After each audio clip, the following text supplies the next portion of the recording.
It started with a whisper, a few suspicious bets, a few strange plays that didn't make sense. But when investigators followed the money, they found a story that rocked the foundation of college basketball. In 2025, the NCAA revealed one of its darkest chapters. A betting scandal that exposed just how deeply gambling has crept into the college game. What began as a handful of shady wagers became a nationwide wake-up call, forcing fans, universities, and athletes to confront an uncomfortable truth. The purity of college basketball might be gone for good. The warning signs. Sportsbooks noticed it first. Before certain Division I games, betting lines move fast, far too fast. It wasn't the usual reaction to injury rumors or pre-game hype. The pattern was precise and eerie. Someone out there knew something. In one instance, a mid-major team suddenly became a favorite overnight. Despite no roster changes, analysts on betting forums were baffled. When the game began, it all made sense. A starting guard missed free throws he'd made all season, and a forward sat out with ankle tightness. These small, seemingly random moments turned into jackpots for bettors who already knew what was coming. To most fans, it looked like a coincidence. To sportsbooks, it screamed corruption, the revelation. On September 10, 2025, the NCAA announced what it called a major breach of integrity. 3 Division I men's basketball players had been caught betting on games they played in. An unthinkable violation. They shared insider information, tipped off friends, and in at least one game, deliberately influenced the outcome.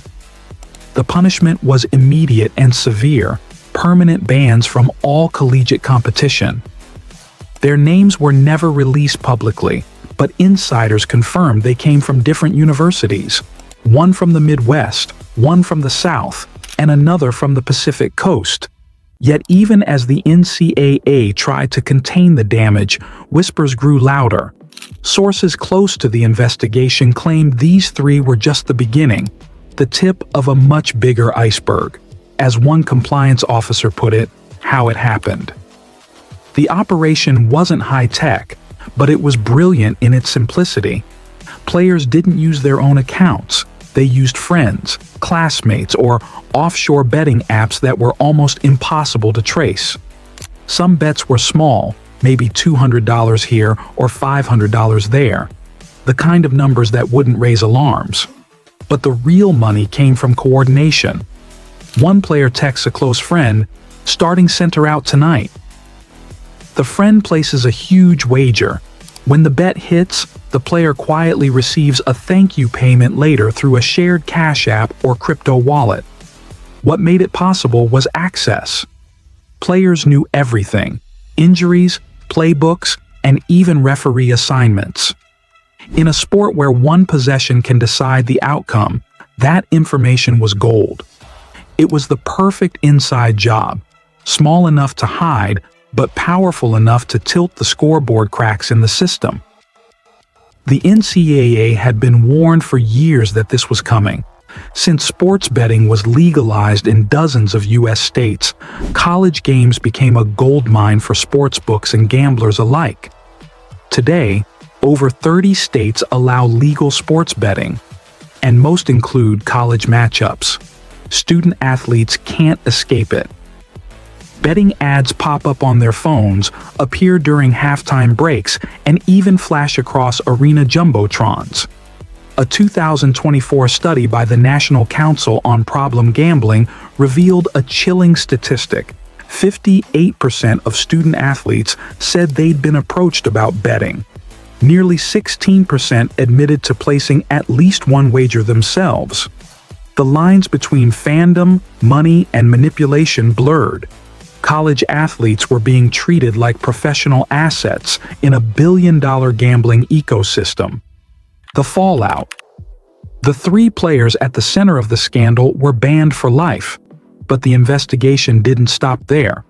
Within weeks, The NCAA's Integrity Unit, working alongside the FBI and several state regulators, identified 13 more former players under review for suspicious betting activity linked to 6 different universities' phone logs, bank statements, encrypted messages. For universities, the fallout was instant. Compliance departments were torn apart and rebuilt. Athletic directors ordered emergency integrity seminars.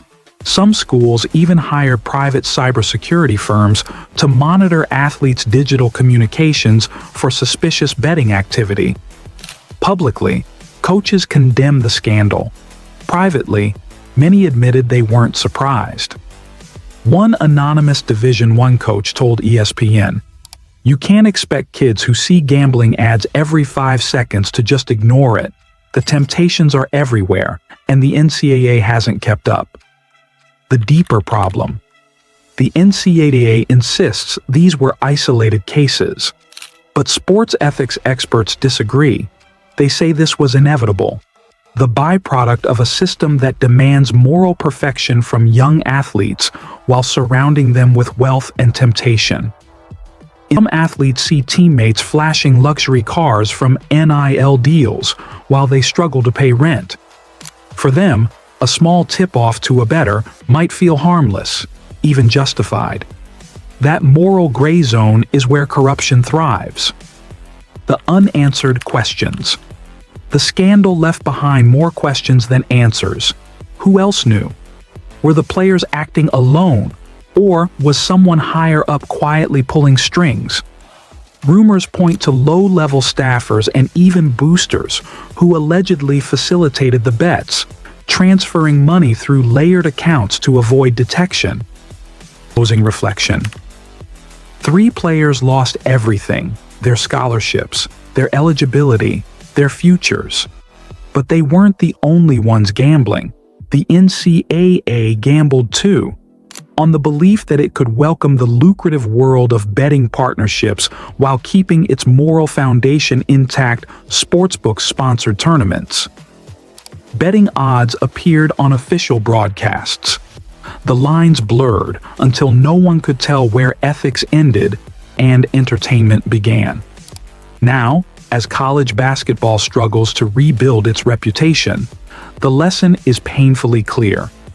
Integrity isn't something you can regulate with fines or compliance forms. It's a culture, one that takes decades to build and seconds to lose. As the NCAA doubles down on reform, one haunting question remains. When money becomes the game, can integrity still win?